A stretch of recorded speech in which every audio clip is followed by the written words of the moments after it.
Hello বন্ধুরা, তোমার সকলকে স্বাগতম তোমাদের চ্যানেল ডাব্লিউবি প্রাইভেট টিউশনে।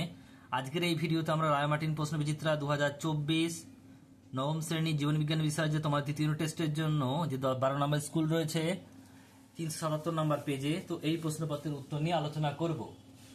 একের দাগের প্রশ্ন কি বলছে? বিভাগ ক একের দাগের কনসারভেট তত্ত্বের প্রদান করেন কে? ওপারিন। একটি পুনর্বিকিরণযোগ্য প্রাকৃতিক সম্পদ হলো বন। নেক্সট প্রশ্ন বলছে মানবদেহের কোন অঙ্গে জীর্ণ আর বেশি ধ্বংসপ্রাপ্ত হয়? প্লীহা। ফাইটো প্ল্যাঙ্কটন হলো এক ধরনের কি উৎপাদক। রক্ত জমাট বাঁধে না যে রোগে, সেটি হলো কি? হিমোফিলিয়া। লিম্ফোকাইনিন খরিত হয় কোত্থেকে? টি কোষ থেকে। নেক্সট প্রশ্ন বায়ো ফার্টিলাইজার রূপে ব্যবহৃত সায়ানোব্যাকটেরিয়াটি হলো কি? অ্যানাবিনা। পানি জলে আর্সেনিকের সহনশীলতার মাত্রা হচ্ছে কত? Option number B 0.05 milligram per litre. এখানে দেখো গ্রাম পার লিটার, যেটা হবে না মিলিগ্রাম পার লিটার, একটু সাবধানে অপশনগুলো দেখবে। নেক্সট প্রশ্ন পুষ্টিতন্ত্রের নিচের যে অংশটি থেকে শর্করা পরিপাককারী উৎসেচক খরিত হয় না তাকে বলে? তা হলো কি? পাকস্থলী। টিটিনাস বলছে টিউনিক আবরণ দেখা যায় যে প্রাণীতে, সেটি হলো কি? অ্যাসিডিয়া। নেক্সট প্রশ্ন প্রোটিন সংশ্লেষে সাহায্যকারী অ্যামিনো অ্যাসিডের সংখ্যা কত? 20। শ্বাসবৃক্ষ হলো কি? এটা হবে মাগুর মাছের অতিরিক্ত শ্বাসযন্ত্র। দুটি স্থায়ী কলার মাঝে যে ভাজক কলা থাকে তার নাম কি?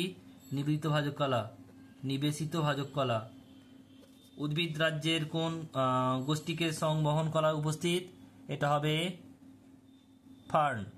নেক্সট প্রশ্ন অ্যান্টিবডির অবস্থান রক্তের প্লাজমায়। এরপর রয়েছে দেখো পরেরটা বলছে দুই দাগের একেরটা বলছে দুটি কোষাঙ্গনুর নাম লেখো যাদের ডিএনএ থাকে। এটা হবে কি? প্লাস্টিডাস, মাইটোকন্ড্রিয়া। নেক্সট প্রশ্ন পরেরটা কি বলছে দেখে নাও। বৈশাখের শব্দ লেখো, এটা ট্যানিন হবে। নেক্সট প্রশ্ন পরেরটা উষ্ণতার সঙ্গে ব্যাপন প্রক্রিয়া সম্পর্ক কি? সহজ সম্পর্ক, মানে উষ্ণতা বাড়ালে ব্যাপনের প্রক্রিয়া ব্যাপনও বাড়ে, আর যদি উষ্ণতা কমায় তাহলে কি হবে? ব্যাপনও কমবে। নেক্সট প্রশ্ন পরেরটা বলছে যে VAM এর পুরো কথা কি? এখানে লিখবে, দেখো এখানে লেখা আছে ইংরাজিতে ভাস্কুলার, বানানটা বলে দিচ্ছি, VESICULAR, ভ্যাসিকুলার,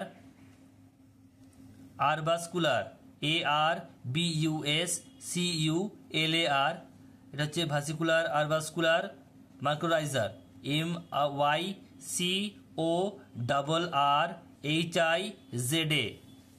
নেক্সট প্রশ্ন হচ্ছে মানুষের দন্ত সংকেত লেখো। দেখো দুটো লিখতে হবে তোমাদেরকে, একটা হচ্ছে শিশুদের, একটা হচ্ছে প্রাপ্তবয়স্কদের। শিশুদের কি হবে? লিখবে I 2/2, C 1/1, PM 00 R M 2/2। আর প্রাপ্তবয়স্কদের কি হবে? I 2/2, C 1/1, PM 2/2 R M 3/3। Next প্রশ্ন পরেরটা দেখো কি রয়েছে। একটি বলছে ভারবাহী কঠিন যোগকলার নাম।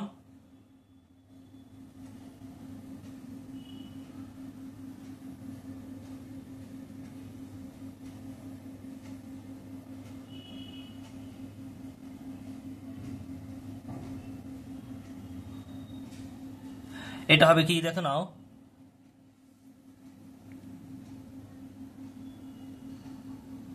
এটা হবে যে হিস্টোরিয়া।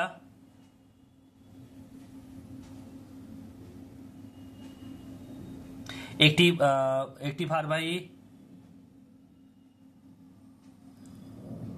এই প্রশ্নের উত্তরটা আমি তোমাদেরকে কমিউনিটিতে পোস্ট করে দেবো, দেখে নেবে সেখান থেকে। নেক্সট প্রশ্ন পরেরটা বলছে দেখো যে শব্দজোড় কি হবে? এখানে উত্তরটা দেখো, এখানে কি হবে? এই যে উত্তরটা আছে সেটা কি লিখবে? হিস্টেরিয়া প্ল্যান্টিনাম, এটা হবে এই উত্তরটা। এটা হচ্ছে সাতেরটা, যে সাতের উত্তর এটা হবে। নেক্সট প্রশ্ন পরেরটা বলছে দেখো উইপোকা, এটা কি হবে? পশ্চিম নালীতে কি থাকে? এটা হবে ট্রাইকোনিম্ফা।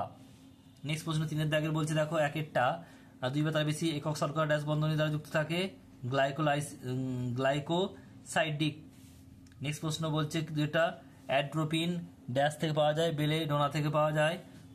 মানুষ ড্যাশ শ্রেণীর অন্তর্ভুক্ত? স্তন্যপায়ী। হুপিং কাশির প্রতিরোধে DPT টিকা দেওয়া হয়। TCA চক্রে মোট 30 অণু ATP উৎপন্ন হয়। বিদ্যুৎ সংচয় করার জন্য বাল্বের পরিবর্তে CFL বা LED ব্যবহার করা উচিত। নেক্সট প্রশ্ন পরেগুলো দেখো কি রয়েছে, স্তম্ভ মেলাতে হবে। সোরাই এটা হবে কি ই অর্থাৎ কি হবে ফার্ন। তৃণভোজী প্রাণী এটা সি হবে অর্থাৎ প্রাথমিক খাদক। সেলুলোজ এটা এ হবে প্যারিস্যাকারাইড পলিস্যাকারাইড। আর থাম্বোপ্লাস্টিন এটা হবে বি অর্থাৎ কি অনুচক্রিকা। আর স্ক্লেরাইড এটা এফ হবে অর্থাৎ কি প্রস্তরকোষ। আর পটাশিয়াম এটা জি হবে অতিমাত্রিক মৌল। এরপরে 5 দাগের রয়েছে সত্য মিথ্যা লিখতে হবে। 5 দাগের 1 পাকস্থলী হচ্ছে পাচক রস মিশ্রিত সম্পূর্ণরূপে পাচিত অর্ধতরল খাদ্য মিশ্রণকে কাইম বলে, এটা ভুল। অ্যানালিটা পরে প্রাণীদের দেহে প্রকৃত সিলোম থাকে, এটা ঠিক। বলছে নিকটালোপিয়া দেখা যায় ভিটামিন এর অভাবে, এটাও হবে ঠিক। আর বলছে প্লাসেন্টা ভেদ করে পারে আইজিএ, এটা ভুল হবে, আইজিজি হবে। একটি ধনাত্মক অন্তঃক্রিয়া হলো কমিউনিসিজম, এটা ভুল। নেক্সট প্রশ্ন মুক্ত সংবহনে রক্ত কলাকোষের প্রত্যক্ষ সংস্পর্শে আসে না, এটাও হবে ভুল।